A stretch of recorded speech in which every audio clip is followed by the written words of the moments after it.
ایک کریکٹر وہ ہے کہ جو اللہ کا نافرمان ہے، فاسق و فاجر ہے، ایک کریکٹر وہ ہے کہ جو اللہ کی فرمانبرداری کرنے والا مومن ہے۔ اب ہمارے پاس مہلت ہے، زندگی ہے کہ ہم ان دونوں کرداروں میں سے کس کردار کو اختیار کرتے اور اپناتے ہیں۔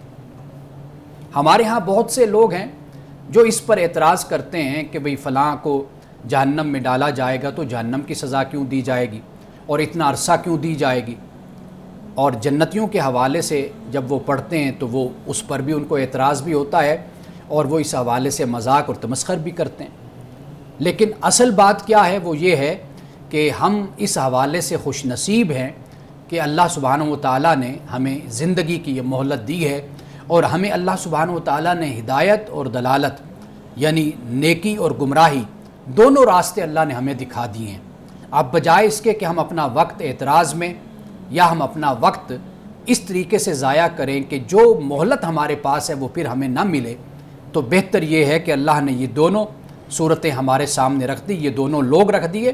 اور آپ یہ بھی دیکھیے کہ یہ جو کفار جن کا ذکر ہوا یہ دنیا سے چلے گئے۔ بہت سے لوگ ایسے طبقے اور اقوام ہیں کہ جو دنیا سے بغیر ایمان کے اور کفر اور سرکشی اور بغض اور کینہ کے ساتھ دنیا سے چلے گئے، اور ایسے خوش نصیب لوگ بھی ہیں کہ جو دنیا سے گئے ہیں ایمان کے ساتھ، عمل صالح کے ساتھ، اپنے رب کو راضی کر کے دنیا سے گئے ہیں۔ تو ہمارے پاس اب یہ دونوں مثالیں موجود ہیں، ہمارے اختیار میں ہے کہ اب ہم کس طریقے سے زندگی بسر کرتے ہیں۔ اب اس کے بعد اللہ سبحانہ و تعالیٰ نے فرمایا، ناظرین کرام یہ آیت اس حوالے سے بہت اہم ہے کہ اس کائنات میں، قرآن میں اللہ سبحانہ و تعالیٰ کے جو عجائبات ہیں، اللہ سبحانہ و تعالیٰ کے جو کمالات ہیں، اس کے معجزات ہیں، وہ اس کائنات میں بھی پھیلے ہوئے ہیں اور اس کتاب میں بھی وہ موجود ہیں۔ اگر ان کو شمار کیا جائے، اللہ پاک فرماتا ہے کہ تم شمار نہیں کر سکتے۔ فرمایا قُلْ لَوْ كَانَ الْبَحْرُ مِدَادًا لِكَلِمَاتِ رَبِّي،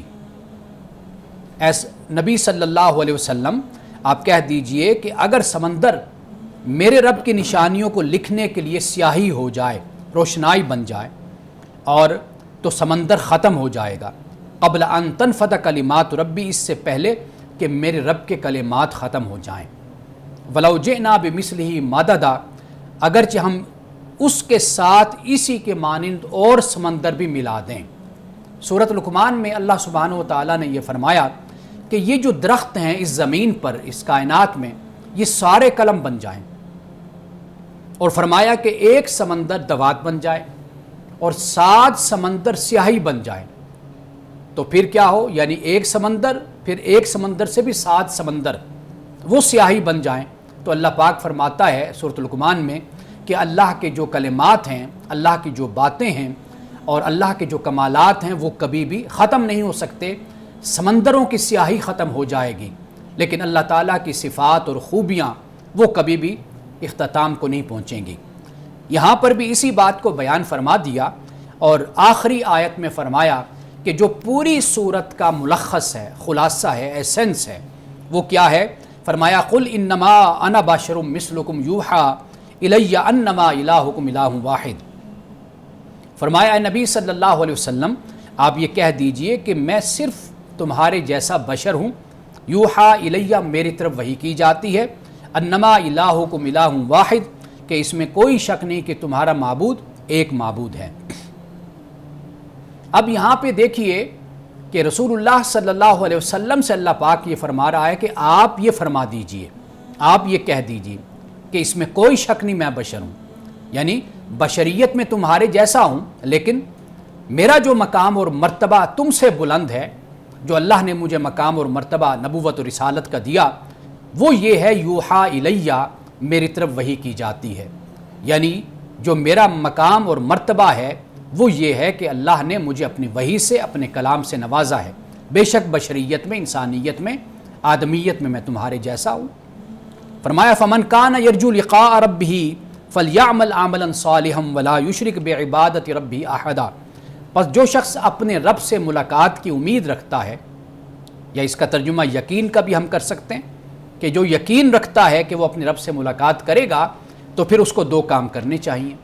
ایک کام یہ ہے کہ اسے چاہیے کہ وہ اچھے کام کرے، اور دوسرا یہ ہے کہ وہ اپنے رب کی عبادت میں کسی اور کو شریک نہ ٹھہرائے۔ اگر ہمیں آپ کو سب کو اگر اس بات کی امید اور یقین ہے کہ ہم نے اپنے رب سے ملنا ہے، اپنے رب سے ملاقات کرنی ہے، تو پھر اس کا اظہار ایمان کا ہمارے عمل اور کردار سے ہونا چاہیے۔ وہ کیا ہے؟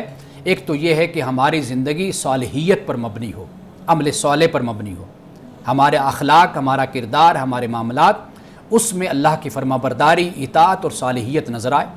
اور دوسری بات کیا ہے کہ جو اسلام کا، دین کا، قرآن کا نچوڑ ہے وہ یہ ہے کہ اللہ سبحانہ و تعالیٰ کی عبادت میں کسی کو شریک نہیں ٹھہرانا، یعنی یہ ہماری جبین نیاز صرف اور صرف اگر جھکے تو صرف ایک خدا کے سامنے جھکے کہ جو رب ہے، لم یلد ولم یولد ہے، کہ جو جس سے نہ کوئی پیدا ہوا نہ اس نے کسی کو جنم دیا، اور جو اکیلا ہے یعنی احد ہے، واحد ہے اور احد ہے، تو ہماری جبین نیاز صرف اور صرف اسی رب کے سامنے جھکنی چاہیے۔ یہ ثبوت ہے اس بات کا کہ ہم اپنے رب سے ملاقات کی خواہش رکھتے ہیں۔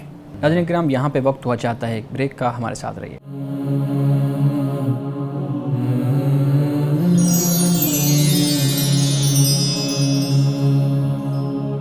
ویلکم بیک ناظرین۔ ابانا صاحب، آج الحمدللہ سورہ جو کہف ہے وہ ہماری اپنے اختتام کو پہنچ گئی۔ اس سے پہلے ہم نے سورہ یوسف پہ بات کی تھی اور اس پہ بڑی خوبصورتی سے آپ نے ان ساری چیزوں کا احاطہ کیا جو قرآن کریم بیان کرتا ہے، پھر ہمارے ہاں تاریخی روایات ہیں، پھر اسرائیلی روایات ہیں، اور انشاءاللہ ہم اسرائیلی روایات کے اوپر ایک پورا پروگرام انشاءاللہ کریں گے۔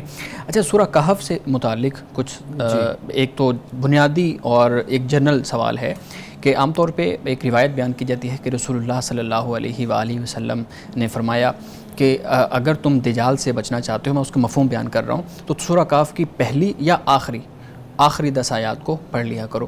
سوال یہ ہے کہ آخری 10 آیات کو ایک ایسا شخص پڑھ لے گا جس کو اس کا مفہوم معلوم نہیں ہے، جس کو اس کا ترجمہ معلوم نہیں ہے، تو وہ کیسے دجال سے بچ سکتا ہے؟ دیکھیے، پہلی بات تو یہ ہے کہ رسول اللہ صلی اللہ علیہ وسلم نے سورۃ الکہف، کئی روایات میں سورۃ الکہف کا بھی ذکر ہوتا ہے، اس لیے آپ کو معلوم ہے کہ ہمارے ہاں جمعہ کی رات کو سورۃ الکہف پڑھی جاتی ہے، یعنی یہ عام ایک روایت طریقہ کہہ لیجیے، اور یہ میسیج ہمیں بھی بہت زیادہ دیا جاتا ہے، موصول ہوتے ہیں کہ بھئی سورۃ الکہف کی تلاوت کی جائے، اور بعد احادیث میں شروع کے بعد احادیث میں بعد کی آیات کا ہمیں ذکر ملتا ہے۔ لیکن جو سب سے اہم بات ہے توجہ طلب، وہ یہ ہے کہ رسول اللہ نے جب یہ فرمایا تو سورۃ الکہف میں ایسی کیا چیز ہے کہ آپ نے اس طرف اپنے صحابہ کو متوجہ کیا؟ بالکل بالکل۔ وہ سب سے اہم بات یہ ہے کہ صحابہ اس زمانے میں جس ابتلا سے اور جن مصائب سے گزر رہے تھے، ان میں صحابہ کی تسلی اور تشفی اس میں تھی کہ وہ سورۃ الکہف کا مطالعہ کریں۔ یہ سب سے اہم بات ہے، یعنی اس کو سمجھیں، اس کو دیکھیں، سمجھنا تو خود ہی تھا کیونکہ عربی زبان تھی ان کی، عربی زبان وہ جانتے تھے۔ اس پہ ہم کئی دفعہ پہلے بھی بات کر چکے کہ میں آپ سے اگر کسی کتاب کے بارے میں کہتا ہوں کہ آپ اس کو پڑھیے، وہ کتاب اگر اردو میں ہے تو یہ بات انڈرسٹوڈ ہے کہ آپ اس کو سمجھتے ہیں۔ ایسا تو نہیں ہو سکتا کہ کوئی فرینچ میں ہے تو میں آپ سے کہوں کہ جی آپ اس کو آپ پڑھیے، تو واضح بات ہے کہ آپ اردو جانتے ہیں، میں اردو جانتا ہوں، تو میں آپ سے کہہ رہا ہوں کہ آپ اس کو پڑھیے۔ تو رسول اللہ صلی اللہ علیہ وسلم نے جب صحابہ سے یہ فرمایا تو یہ جو بغیر سمجھ کے پڑھنے کا رواج یا بدعت جو ہے نا، یہ بہت بعد میں ہمارے ہاں اس طرح چلی ہے کہ ہم نے قرآن پاک کو ایک وظیفے کی کتاب ہم نے بنا لیا، اور ہم نے یہ سمجھ لیا کہ ایک آیت پر ہمیں اتنا اجر مل جائے گا، اس پر اتنا اجر مل جائے گا۔ اصل بات یہ ہے کہ وہ اجر سمجھنے کے ساتھ ہی پڑھنے کا ہے، یعنی صحابہ کرام رضوان اللہ تعالی علیہم اجمعین جب قرآن مجید کو پڑھتے تھے تو واضح بات ہے کہ سمجھ تو خود بخود اس میں شامل ہو جاتی تھی، تو لہٰذا یعنی ہمیں اس بات پر فوکس کرنا چاہیے کہ قرآن مجید کو ہم سمجھیں۔ ہاں، ایک وقت ہوتا ہے کہ انسان سیکھ بھی رہا ہوتا ہے اور ساتھ ساتھ پڑھ بھی رہا ہوتا ہے، وہ ایک انسان کا عبوری زمانہ، عبوری دور ہوتا ہے، لیکن ساری زندگی عبوری دور، عبوری زمانہ نہیں رہنا چاہیے، نہیں ہونا چاہیے۔ تو ایک تو یہ پہلو مد نظر رکھنا چاہیے کہ یہ جب صورت نازل ہوئی، اس میں صحابہ کرام کے لیے بہت بڑا سامان تھا ان کی تسلی کا، ان کے سکون کا، اطمینان کا۔ تو جو کفار ان پر، مسلمانوں پر جو پہاڑ ڈھا رہے تھے ظلم کے، تشدد کے، زیادتی کے، اذیت کے، تو اس موقع پر پھر رسول اللہ نے یہ فرمایا کہ بھئی آپ اس کو پڑھا کرے. کیوں؟ اس سے انسان کو کافی تسلی ہوتی. یعنی دیکھیں نا اصحاب کہف کا ذکر ہے کس طرح وہ جان بچا کر غار میں آتے ہیں. پھر 2 باغوں کا ذکر ہو جاتا ہے, وہ ذکر ہو گیا. قصہ موسیٰ و خضر کا ہو گیا کہ انسان مصائب و آلام پہ صبر کر جاتا ہے کہ اس میں کوئی نہ کوئی حکمت اللہ تعالیٰ کی طرف سے ہوگی, علم کی اہمیت ہوگی. پھر یہ ہے کہ ہم اگر تکلیف اٹھا رہے ہیں تو اللہ کی راہ میں ہم اٹھا رہے ہیں. اور پھر اس کے بعد ذوالقرنین اختتام ہو گیا, بتا دیا کہ بھئی آخر تمہیں بھی سلطنت اور اقتدار تمہیں ملے گا. پھر اس کے بعد جو آخری رکوع ہے اس میں بھی ایک سبق موجود ہے. یعنی ایک لحاظ سے آپ یوں سمجھ لیجئے کہ جو کچھ پہلے بیان کیا گیا اس کو خلاصتاً آخری رکوع میں بیان کر دیا گیا. 2 کریکٹر بھی بیان ہو گئے, مسلمانوں کا کریکٹر اور انکار کرنے والوں کا کریکٹر, اور پھر بالکل خلاصہ بیان کر دیا آخر میں کہ وہ جو توحید ہے اور عمل صالح ہے یہ اس کی بنیاد پر کہ جو اللہ تعالیٰ سے ملنے کی توقع اور امید اور خواہش جو رکھتا ہے.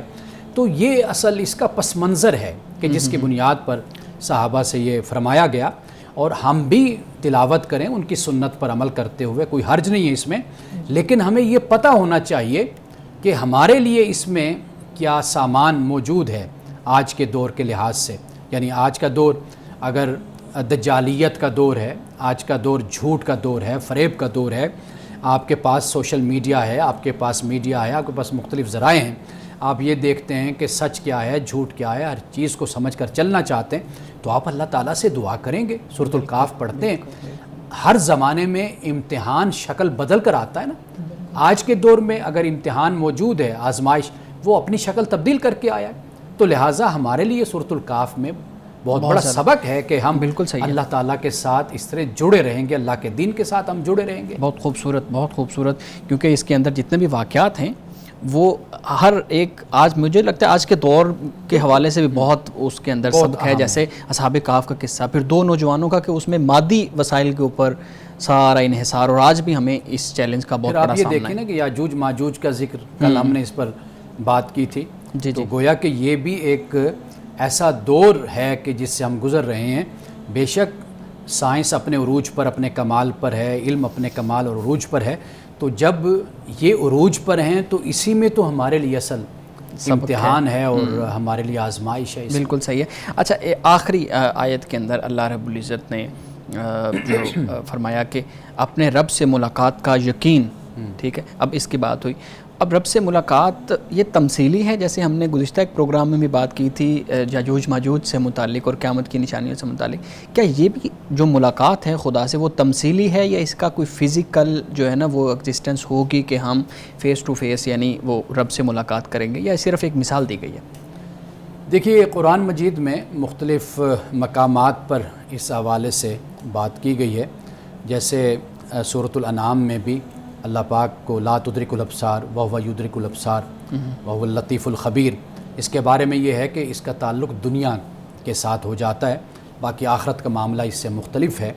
اور اللہ سبحانہ و تعالیٰ جس طرح چاہے گا, جس روپ میں, جس شان میں وہ چاہے گا, وہ اس کی رؤیت ہوگی, اس کا دیدار ہوگا. تو یہ اللہ سبحانہ و تعالیٰ ہی جانتا ہے کہ وہ دیدار اور وہ رؤیت, وہ دیکھنا خدا کو وہ کس طرح ہوگا. اس کا ابھی ہم اس دنیا میں رہ کر کوئی اندازہ نہیں کر سکتے کہ وہ اس کی صورت اور اس کی حالت کیا ہوگی. بعض علماء نے یہ کہا, جیسے معتزلہ ہیں, انہوں نے کہا کہ واقعی اللہ تعالیٰ ایسے ہی ایک جسمانی صورت میں آپ کہہ لیجئے کہ وہ ایک شکل میں ہمارے سامنے, یعنی جب جیسے ایک شخص دوسرے کو دیکھتا ہے. ٹھیک. لیکن اہل سنت کے نزدیک یہ ہے کہ اللہ کی جو شان ہے, جو عظمت ہے, جو مقام ہے, وہ اس کے مطابق جو چاہے گا پھر انسان کو اپنا دیدار کروائے گا. بالکل ٹھیک ہے, بالکل صحیح ہے. اچھا, آخری آیات کے اندر یہ جو 10 آخری آیات ہیں ان میں جنت اور جہنم کا اور نجات کا اور ان چیزوں کا ذکر ہے, تو اس حوالے سے بھی 1-2 سوالات ہیں. ہمارے ہاں ایک چیز پہ اختلاف کیا جاتا ہے, اگر آپ مجھے اجازت دیں تو میں وہ سوال آپ کے سامنے رکھ دوں کہ نجات کے لیے ایمان ضروری ہے یا نہیں. اور بہت زیادہ مثالیں بیان کی جاتی ہیں کہ کوئی شخص ہے وہ بہت چیریٹی کا کام کرتا ہے, بہت زیادہ صدقات و خیرات کرتا ہے, لیکن وہ ظاہری طور پہ لوگوں کے سامنے اپنی ایمان کا اظہار نہیں کرتا. وہ کسی اور ریلیجن پہ ہے لیکن خیرات کرتا ہے, صدقات کرتا ہے. بہت سے لوگوں کی مثال دی جاتی ہے. تو آپ بیان کیجئے گا کہ جو نجات کا تصور ہے اس کے لیے ایمان ضروری ہے, یا اگر کوئی مومن نہیں ہے, اسلام قبول نہیں کرتا, کلمہ نہیں پڑھتا, اس کے باوجود عمل صالح اور صدقات, خیرات اور چیریٹی کا کام کرتا ہے, تو اس کے لیے بھی نجات کا اصول وہی ہے یا تبدیل ہے؟ اچھا، پہلی بات تو یہ ہے کہ نجات انفرادی ہے، گروہی نہیں ہے. آپ اس کو الیبریٹ کیجئے گا پلیز. یعنی انفرادی سے مراد یہ ہے کہ نجات میرے اپنے ایمان اور اپنا اسلام، یعنی میں کیا عقیدہ رکھتا ہوں، ہر شخص کا ٹھیک ہے، نجات انفرادی ہے، فرد کی نجات ہے. صحیح ہے. یہ نہیں ہو سکتا کوئی کہے جی میرا اس گروہ سے تعلق ہے تو لہٰذا میں تو بخشا ہوا سمجھ ہوں، گئے، میری نجات ہو گئی. قرآن پاک نے اس کو کلی طور پر رد کیا. جس طرح قرآن پاک نے وقالوا لن يدخل الجنۃ الا من کان هودا او نصارا، کہ انہوں نے کہا کہ بھئی صرف یہود اور نصارہ ہی جنت میں جائیں گے، کوئی اور نہیں جائے گا. تلک امانیہم، اللہ پاک نے کہا کہ یہ ان کی جھوٹی خواہشیں ہیں، جھوٹی امیدیں ہیں جو انہوں نے باندھ رکھی. تو گویا کہ ایک تو اس بات کو اللہ پاک نے بیان کر دیا واضح طور پر، اور یہ بھی کہا کہ وقالت الیہود والنصارى نحن ابناء اللہ واحباؤہ، کہ یہ کہتے ہیں یہود و نصارہ کہ بھئی ہم تو اللہ کے دوست ہیں، محبوب ہیں، تو ہم تو یعنی بخشے ہوئے ہیں. تو اللہ پاک نے کہا قل فلم یعذبکم بذنوب اللہ، کہ اللہ پھر تمہارے گناہوں کی وجہ سے، بذنوبکم، اللہ تمہارے گناہوں کی وجہ سے تمہیں کیوں عذاب دیتا ہے. تو یہ بھی قرآن پاک نے بیان کیا. تو گویا کہ نجات نسلی نہیں ہے، نہ گروہی ہے، نجات ہے انفرادی. انسان کے اپنے ایمان کا لیول، اس کے اپنے ایمان کی سطح کیا ہے، اس کے بنیاد پر انسان کی نجات ہوگی. اور قرآن مجید میں ایمانیات کی پوری فہرست کو بیان کیا گیا، جسے ہم آیت بر کہتے ہیں. اس میں من آمن باللہ والیوم الاخر والملائکۃ والکتاب والنبیین، یہ ساری بیان کر دی گئی. 4-5 جو ہیں یہ اس کو یہاں پر بیان کیا گیا. اب کوئی شک نکال کر، کوئی جز نکال کر کہتا ہے جی یہاں پر یہ تو بیان نہیں ہے. لیکن بات یہ کہ جب ہم کتاب کا ذکر کریں گے، قرآن مجید کا ذکر کریں گے، تو واضح بات ہے کہ قرآن مجید میں جس بات کا بیان ہوگا تو اس پر ایمان لانا تو ضروری ہوگا. یعنی کلیت میں ہم ایک چیز کو مان رہے ہیں تو واضح بات ہے کہ اس کی جو جزیت ہوگی، جزیات ہوگی، اس پر بھی ایمان لائیں گے. مثال کے طور پر قرآن پاک میں جنت جہنم کا ذکر ہے تو ہم اس پر بھی ایمان لائیں گے. جزا و سزا کا معاملہ ہے، ہم اس پر بھی ایمان لائیں گے. تو گویا کہ بہت کچھ ایسا ہے کہ جو اللہ پاک نے یہاں پر تو بیان نہیں کیا، لیکن وہ کلیت میں تو اس کا بیان ہو گیا. تو لہٰذا یہ چیزیں بھی لازم ہو گئی.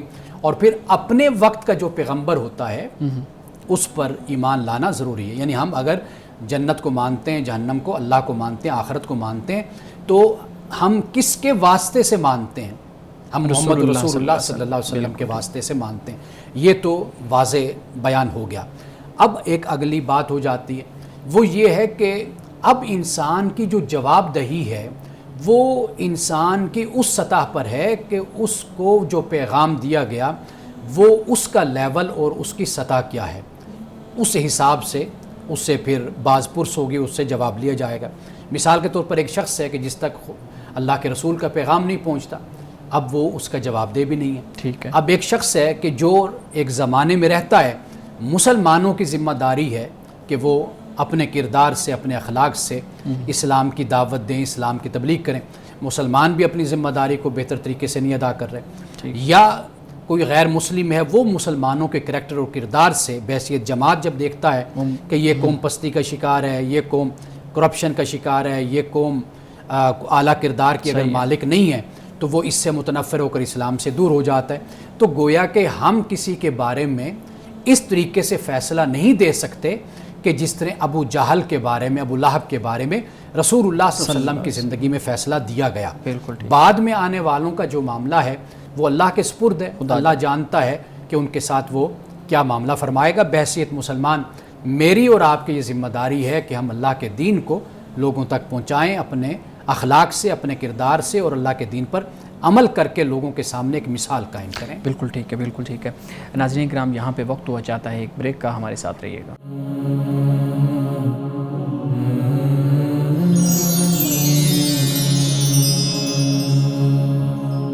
ویلکم بیک ناظرین.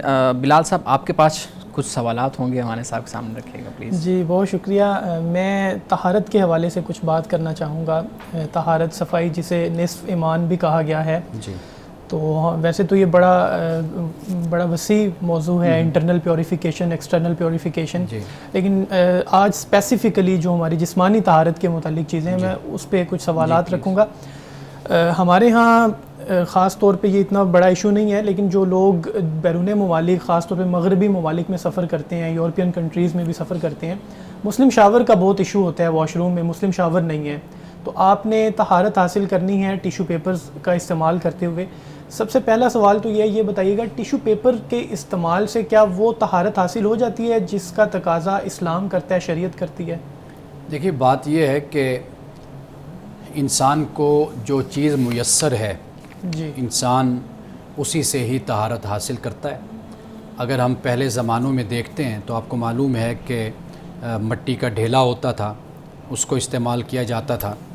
پھر ایک وقت آیا کہ پانی کا استعمال ہونا شروع ہوا، جیسے گھروں میں باتھ روم میں لوٹا وغیرہ یہ استعمال چیزیں ہوتی تھیں.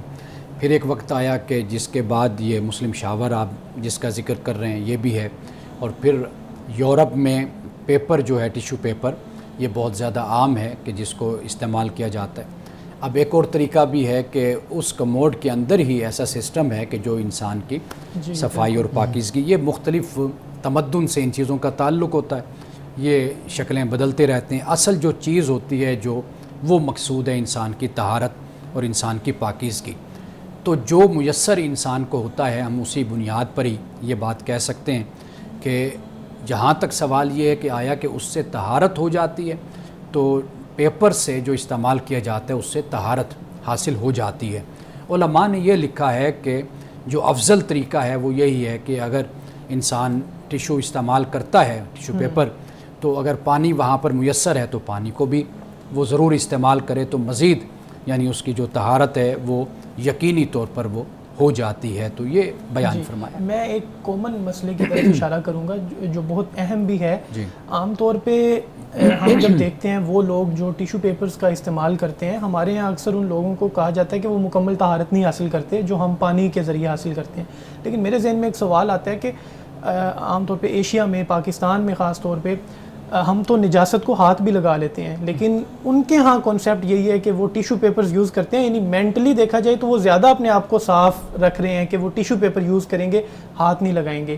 تو یہ ایک تضاد نہیں بنتا کہ ذہنی طور پہ وہ ہم سے زیادہ اپنے آپ کو شو یہی ہوتا ہے کہ وہ زیادہ پاکیزہ ہیں، لیکن جو اصل بات ہے نا وہ اس کا انحصار ہوتا ہے انسان کے رہن سہن پر، بالکل اس تمدن ماحول پر. جو چیز انسان کو میسر آتی ہے، جیسے جیسے انسان اس ماحول میں وقت گزارتا چلا جاتا ہے تو اس کا اطمینان بھی اس چیز کے ساتھ منسلک ہوتا چلا جاتا ہے. اگر کوئی ایسی جگہ پر رہتا ہے کہ وہاں پر پانی نہیں ہے تو وہاں پر کوئی اور ذریعہ ہے جیسے مٹی ہوتی ہے، تو لوگ پھر اس کے ذریعے سے بھی، اصل چیز ہے انسان کا اطمینان، انسان کی تسلی. تو ایک قوم پیپر کو استعمال کرتی ہے تو اس کا اس سے ایک اطمینان ہو جاتا ہے، سیٹسفیکشن ہو جاتی ہے، اس کے ماحول میں ایک معمول میں اس چیز کا استعمال ہوتا ہے، وہ اس سے حاصل کر لیتے ہیں. اصل چیز جو ہے وہ صرف اتنی بات ہے کہ آپ کس سے آپ مطمئن ہوتے ہیں، کہ کس سے آپ یہ سمجھتے ہیں کہ آپ کو طہارت حاصل ہوتی ہے. اور انسان ایک عمل کو اس طریقے سے کرتا ہے، بار بار کرتا ہے، جب وہ یہ سمجھتا ہے کہ میں اپنی طرف سے مطمئن ہوں، مجھے اب تسلی ہے، تو وہ پھر اس عمل کو چھوڑ دیتا ہے. تو یہ جو معاملہ پانی کا ہے یا نجاست کو ہاتھ لگانے کا، دیکھیے پہلے زمانوں میں یہ اللہ تعالیٰ نے انسان کو ہاتھ دیے، اور اس ہاتھ کی بھی تقسیم جب ہم مذاہب میں دیکھتے ہیں تو ان کو دو حصوں میں تقسیم کیا گیا، دایاں اور بایاں. اور یہ بالکل فطری اور عقلی تقسیم ہمیں نظر آتی ہے کہ جب بھی انسان اپنی ناک صاف کرتا ہے تو بائیں ہاتھ کو استعمال کرتا ہے. کوئی ایسی چیز جو نجاست میں ہو، جس میں کراہت ہو، اس میں انسان اپنے بائیں ہاتھ کو استعمال کرتا ہے. پاکیزگی کے لیے، طہارت کے لیے، کھانے کے لیے، پینے کے لیے انسان اپنا دایاں ہاتھ استعمال کرتا ہے. تو ہمیں یہ تعلیم بھی نظر آتی ہے مذہب میں اور الہامی مذاہب میں. تو لہٰذا یہ جو انسان کی فطرت میں یہ چیز موجود ہے، تو اللہ سبحانہ و تعالیٰ نے اس کے مطابق انسان کی رہنمائی بھی کی، اور خود انسان نے بھی اس چیز کو اس طریقے سے سمجھا ہے کہ مجھے ان دو چیزوں میں فرق کرنا ہے، کیونکہ یہ انسان کے اندر اللہ سبحانہ و تعالیٰ نے یہ شعور اور یہ احساس رکھا ہے. سر ایک اور سوال ذہن میں آتا ہے، پاکستان میں خاص طور پہ رہتے ہوئے ہم جب پبلک ٹوائلٹ یوز کرتے ہیں تو ہمیں نہیں پتہ کہ ہم سے پہلے جس شخص نے بھی کموڈ استعمال کیا ہے اس نے کس طرح سے استعمال کیا ہے. تو کیونکہ کموڈ کا یہاں پہ ابھی اس طرح سے رواج نہیں ہے جس طرح باقی ممالک میں ہوگا، آپ یہ بتائیے گا کموڈ سے مکمل طہارت حاصل ہوتی ہے، یعنی وہاں پر آپ کس طرح سے کوئی جواز ہے اس کا دین اسلام میں کہ آپ کموڈ استعمال کرتے ہوئے؟ دیکھیے دین اسلام میں جو سب سے چیز اہم ہے وہ آپ کی طہارت ہے۔ اگر مثال کے طور پر آپ ایسی جگہ پر ہیں کہ اگر آپ وہاں پر بیٹھ کر پیشاب کرتے ہیں، آپ یہ سمجھتے ہیں کہ آپ کے کپڑے خراب ہوتے ہیں، تو آپ پھر کھڑے ہو کر پیشاب کر لیجیے۔ اصل مقصود جو ہے وہ آپ کی طہارت مقصود ہے، یہ نہیں مقصود کہ آپ بیٹھ رہے ہیں، آپ کھڑے ہوئے ہیں، زمین پر ہیں، آپ کہاں پر ہیں۔ اصل جو مقصود ہے وہ یہ چیز ہے کہ آپ کس طریقے سے اپنے آپ کو پاکیزہ رکھ سکتے ہیں اور آپ کے کپڑے اور آپ کا جسم کس طریقے سے پیشاب سے اور گندگی سے بچ سکتا ہے۔ تو اس لیے وہ پیش نظر رکھیے، کموڈ ہو، فلش ہو، کوئی جگہ ہو، کھڑا ہونا ہو، بیٹھنا ہو، یہ چیز اتنی اہم نہیں ہے۔ یعنی اگر آپ اس کا استعمال جانتے ہیں تو آپ اس کو استعمال کریں بہتر۔ اچھا پھر ایک بات میں عرض کر دوں، وہ یہ کہ ہمارے ہاں نا بہت زیادہ شکوک و شبہات اور توہمات میں لوگ چلے جاتے ہیں، بالکل، تو یہ بھی شریعت میں، دین میں اس کو بھی پسند نہیں کیا گیا۔ اگر انسان کا رجحان غالب ایک طرف ہے، وہ یہ کہتا ہے کہ ہاں یہ میں نے کر لیا ہے، تو اب اس کو اس طرف نہیں جانا چاہیے کہ میں نے نہیں کیا، وہ اسی کو اختیار کر لے۔ جیسے مثال کے طور پہ نماز پڑھ رہا ہے تو نماز میں اس کا رجحان غالب جو ان سے وہ اس طرف جاتا ہے کہ بھئی میں نے 2 رکعتیں پڑھی ہیں، وہ اسی پر تسلی کے ساتھ آگے اپنے نماز کو جاری رکھے۔ اسی طرح وضو کا معاملہ ہے، اسی طرح طہارت کا معاملہ ہے۔ صحیح، ٹھیک ہے۔ ناظرین کرام، یہاں پہ وقت ہوا چاہتا ہے ایک بریک کا، ہمارے ساتھ رہیے گا۔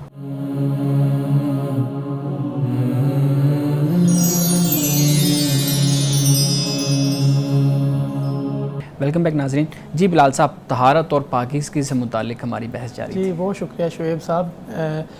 میں بات کروں گا یہ جو ماڈرن یورینلز ہیں یا جسے یورینل وال بھی کہا جاتا ہے، اس میں کھڑے ہو کر پیشاب کرنا اسلام میں کیا درست ہے، جہاں بے پردگی کا خطرہ بھی ہو سکتا ہے؟ دیکھیے میں نے پہلے بریک پہ جانے سے پہلے اس کا جواب میں نے دیا تھا کہ اصل جو مقصود ہے وہ طہارت اور پاکیزگی ہے۔ کئی مقامات ایسے ہوتے ہیں کہ وہاں پر آپ کھڑے ہو کر یورین پاس کرتے ہیں تو آپ پاکیزہ اور مطہر آپ کے کپڑے رہتے ہیں، صاف رہتے ہیں۔ کئی جگہ ایسی ہوتی ہے کہ وہاں پر کھڑے ہو کر کریں گے تو کپڑے ناپاک ہو جائیں گے، تو وہاں پر پھر آپ کو بیٹھ جانا چاہیے۔ تو اگر آپ یہ کہیں کہ دونوں صورتوں میں کپڑے آپ کے پاک اور صاف رہتے ہیں تو پھر آپ پریفر کریں گے کہ آپ بیٹھ کر کریں، پھر یہ افضل معاملہ ہو جائے گا۔ اسی طریقے سے آپ نے جس مسئلے کو بیان کیا ہے اس میں بھی اسی صورت کو ہی پیش نظر رکھ لینا چاہیے کہ اگر انسان یہ سمجھتا ہے کہ میرے پاس بیٹھنے کی بھی سہولت موجود ہے اور میرے پاس یہ کھڑے ہونے کی بھی سہولت ہے اور دونوں میں میرے کپڑے پاک اور صاف رہتے ہیں، تو لہٰذا پھر اس کو بیٹھ کر کرنا چاہیے۔ اگر اس کو اس بات کا خطرہ ہے کہ میں بیٹھ کر کروں گا تو بیٹھنے سے میرے کپڑے ناپاک ہوں گے، پاک صاف نہیں رہیں گے، اور کھڑے ہو کر کرنے سے میرے کپڑے پاک صاف رہیں گے، تو پھر وہ کھڑے ہو کر کریں۔ تو لہٰذا اصل جو چیز ہے سنت میں جو پسندیدہ ہے اور جو ہمارے لیے ترجیح رکھتی ہے وہ یہی ہے کہ وہ پاکیزگی ہے، صفائی اور ستھرائی ہے، وہ پیش نظر رہنی چاہیے۔ بالکل۔ اچھا ہمارے صاحب، اس میں پھر وہ ہمارے ہاں بیان کیا جاتا ہے کہ اس میں ثواب اور گناہ کا اور حلال اور حرام کا بھی معاملہ اس میں آ جاتا ہے، اور ایک روایت میں آپ کے سامنے رکھوں گا جس میں یہ بیان کیا جاتا ہے کہ رسول اللہ صلی اللہ علیہ وسلم نے منع فرمایا ہے کھڑے ہو کے پیشاب کرنے سے۔ ہمارے ہاں تو اس کو بہت بڑی بات جو ہے نا وہ بیان کی جاتی ہے۔ دیکھیے آپ علیہ الصلوۃ والسلام نے کھڑے ہو کر پیشاب کرنے سے صرف منع نہیں، بلکہ اگر کسی نے اس میں بے احتیاطی برتی ہے آپ نے اس کے لیے عذاب کا بھی آپ نے ذکر فرمایا ہے، پیشاب کی چیٹوں سے متعلق۔ ٹھیک ہے، یہ اصل جو آپ ذکر کر رہے ہیں نا، آپ دیکھیے کہ لوگ اس کو اپنی ایک عادت بنا لیتے ہیں، یعنی گلی کوچوں میں دیواروں کے ساتھ کھڑے ہو کر، اور یہ پاکستان میں کئی جگہوں پر ہم اس طرح لوگوں کا رویہ دیکھتے ہیں، یہ قابل افسوس رویہ ہے، یہ حیا کے خلاف ہے، یہ یعنی جسے کہتے ہیں انسان کی جو ایک عفت ہے، کردار ہے، اس کے خلاف ہے۔ تو رسول اللہ صلی اللہ علیہ وسلم نے جب آپ یہ فرمایا، آپ نے در حقیقت یہ ان لوگوں کے لیے فرمایا کہ جب ایک سہولت یا ایک راستہ دوسرا بھی ہوتا ہے وہ اس کو اختیار کرنے کے بجائے ان کی عادت یہی ہوتی ہے، طریقہ یہی ہوتا ہے، وہ ذرا بھی اس چیز کا لحاظ اور اس چیز کی شرم نہیں کرتے کہ بھئی ہمیں یہاں پر یہ کام نہیں کرنا چاہیے یا کرنا چاہیے۔ تو یہ در حقیقت ان کے لیے آپ علیہ الصلوۃ والسلام نے یہ وعید آپ نے ان کے لیے بیان فرمائی ہے۔ خواتین کی طرف سے ایک مسئلہ پوچھا جاتا ہے کہ ان کے جو مینسز کے ڈیز ہیں ان سے 1 یا 2 دن پہلے اگر انہیں کوئی بلڈ سپوٹنگ ظاہر ہوتی ہے تو کیا وہ ان کو اپنے مینسز کے ڈیز میں شمار کریں گی یا نہیں کریں گی؟ کیونکہ یہ جاننا اس لیے ضروری ہے کہ وہ جو عبادات کی ایک چھوٹ دی گئی ہے اس میں وہ پھر وہ ان کو بڑی کنفیوژن ہوتی ہے کہ انہوں نے نماز آیا کہ ادا کرنی ہے یا نہیں کرنی، باوضو ہیں، پاک صاف ہیں یا کہ نہیں ہے، اس بارے میں آپ بتائیے گا۔ دیکھیں ایک بات تو یہ ہے کہ جو مدت ہوتی ہے پوری، جی بالکل، وہ 10 دن زیادہ سے زیادہ فقہا نے اس کو بیان کیا، ٹھیک ہے، اور بعض خواتین اس سے کم مدت بھی ان کی ہوتی ہے، تو 4 دن ہیں، 5 دن ہیں، 7 دن ہیں، یہ مختلف مدتیں بیان کی جاتی۔ اگر ایسی کوئی صورت ہوتی ہے کہ جو ان کی مدت ہے اس سے زیادہ ہو گئی تو وہ 10 دن تک اس کو شمار کریں گی میکسیمم، تو وہ 10 دن تک جو مدت ان کی بنے گی ٹوٹل، اس میں اگر ایسی صورت ہے تو پھر وہ ہم کہیں گے کہ وہ نماز نہیں پڑھیں گی، روزہ نہیں رکھیں گی، جو احکام ہیں وہ ان پر نافذ ہوں گے۔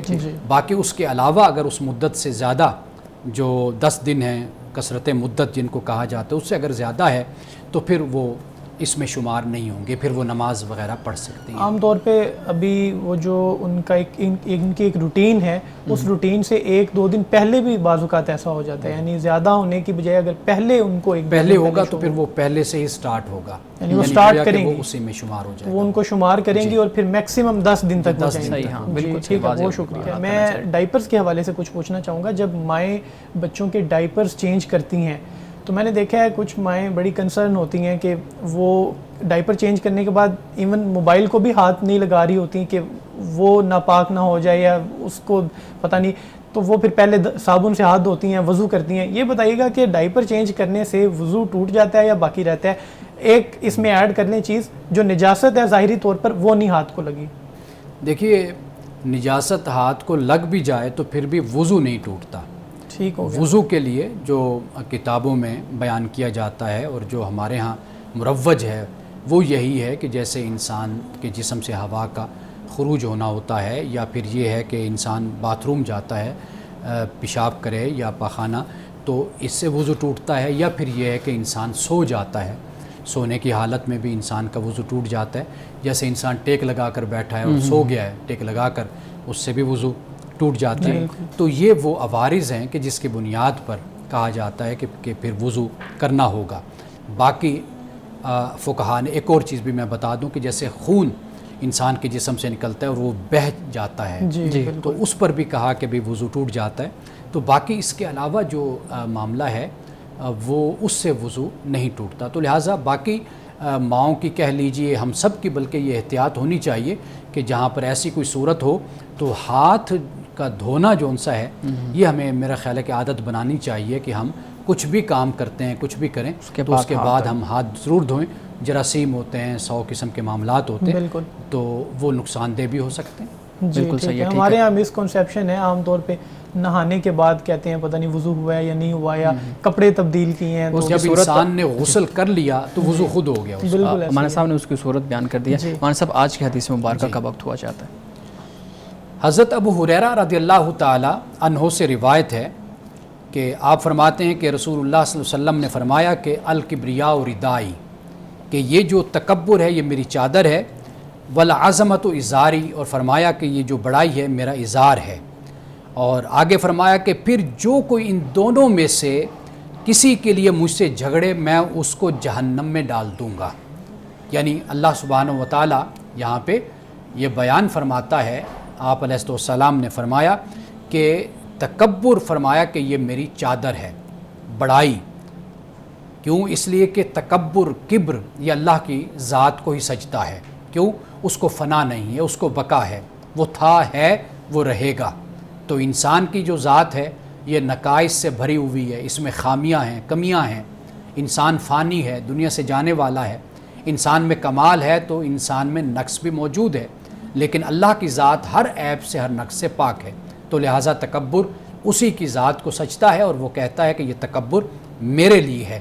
اگر کوئی انسان، کوئی شخص اگر تکبر کرے گا، یعنی میرے حکم کے مقابل کھڑا ہو جائے گا یا پھر میری مخلوق کو حقیر سمجھے گا، تو اللہ پاک فرماتا ہے کہ میں ایسے شخص کو جہنم میں ڈال دوں گا۔ جی بہت شکریہ مولانا صاحب آپ کے وقت کا، آپ کی مدلل گفتگو کا، بہت شکریہ بلال صاحب آپ کے سوالات کا۔ ناظرین کرام، اس دعا کے ساتھ اپنے پروگرام کا اختتام کریں گے۔ اللہ رب العزت حسن کلام اور تاثیر کلام عطا فرمائے، ہماری زبان کی گروں کو کھول دے اور سننے والوں تک خیر کا پیغام پہنچے۔ اجازت دیجیے، خدا حافظ۔